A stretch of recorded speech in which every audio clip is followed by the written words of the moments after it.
परंतु 5 वर्ष मी या धर्मदाय समितीची सदस्य त्या ठिकाणी होते।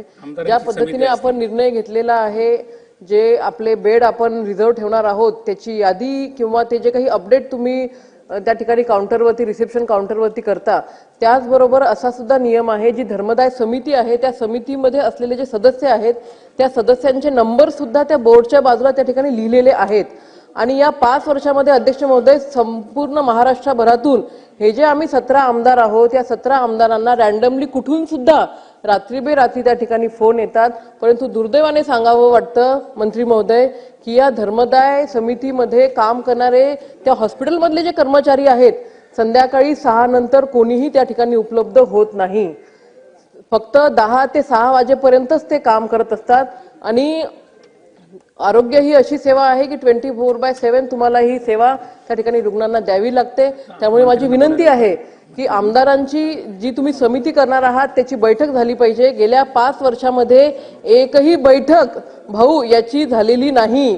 जे काही धर्मदायचे हॉस्पिटल्स आहेत किंवा त्यांचे सीईओ आहेत किंवा विश्वस्त आहेत, त्यांच्यासोबतची एकही बैठक गेल्या 5 वर्षामध्ये त्या ठिकाणी झालेली नव्हती। त्याच्यामुळे नेमकं आम्ही बोलायचं कुठं?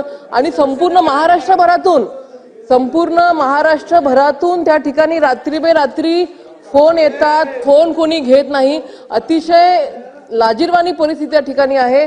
माझी विनंती आहे, तुम्ही हे जे बिल आणलेलं आहे अतिशय सुंदर आहे, परंतु या छोट्या गोष्टी सुधारणा करणं या बिलामध्ये अत्यंत आवश्यक आहे।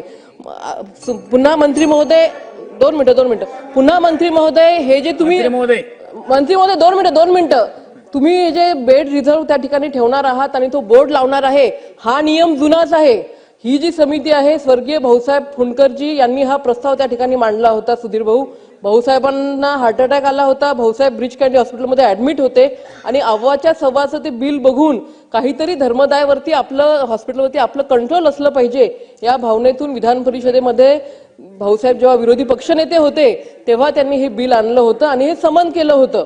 अध्यक्ष महोदय, याच्यामध्ये जे काही हॉस्पिटल्स आहेत हे फक्त नावाला त्या ठिकाणी बोर्ड लावतात।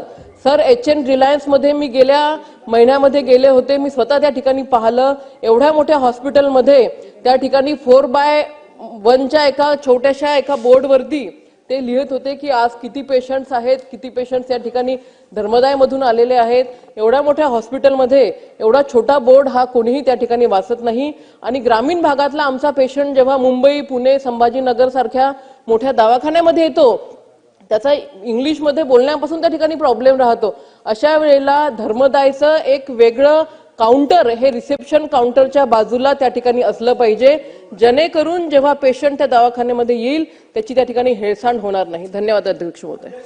मंत्री महोदय। माननीय अध्यक्ष महोदय, जरी हा प्रश्नोत्तराचा तास नसला परंतु सन्माननीय सभागृहाच्या सदस्यांनी जी भावना उपस्थित केलेली आहे ती अतिशय योग्य आहे।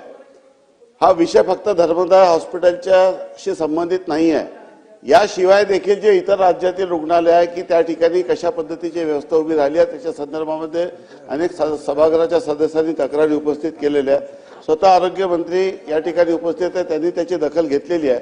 परंतु धर्मदाय हॉस्पिटलमध्ये आता दोन्ही ठिकाणी म्हणजे एक तर मुख्यमंत्री कार्यालयामध्ये आणि दुसरं विधान भवनामध्ये दोन्ही ठिकाणी आपण व्यवस्था उभी केली आहे। पब्लिक डोमेनमध्ये सर्व यादी बेड आपण टाकलेल्या, तरी देखील काही लोक याच्यातून पाठवाट करण्याचा प्रयत्न करतात। मी आपल्या सर्व सदस्यांना सांगू इच्छितो की याचा एक मेकॅनिझम कशा पद्धतीने इम्प्लिमेंट करता येईल, ग्रीव्हन्स रिड्रेसल सेल कशा पद्धतीने करता येईल, त्या ठिकाणी हॉस्पिटलमध्ये अशा संदर्भामध्ये कोणाची जर लूट झाली असेल, त्यांना लाभ दिला नसेल तर त्यांना तक्रारीसाठी कुठली व्यवस्था निर्माण करता येईल, त्या तक्रारीची दखल घेऊन त्या तक्रारीवर तर निराकरण करण्याच्या संदर्भामध्ये काय मेकॅनिझम करता येईल या संदर्भामध्ये आजच मी विभागाला सूचना देईल। आणि आज खालच्या सभागृहात, वरच्या सभागृहात, माननीय अध्यक्षांच्या दालनात, माननीय मुख्यमंत्र्यांच्या दालनात सर्वांच्या ठिकाणी या संदर्भात चर्चा झाली। सभागृह सरकार या सर्व विषयावर अतिशय संवेदनशील आहे आणि भविष्यात अधिक प्रभावी उपाययोजना या संदर्भात कशी करता येईल या दृष्टीने सरकार सकारात्मक निर्णय घेईल आणि एक चांगला मेकॅनिझम या संदर्भामध्ये निर्माण करण्याची व्यवस्था सरकार करेल, एवढं मी ग्वाही देतो।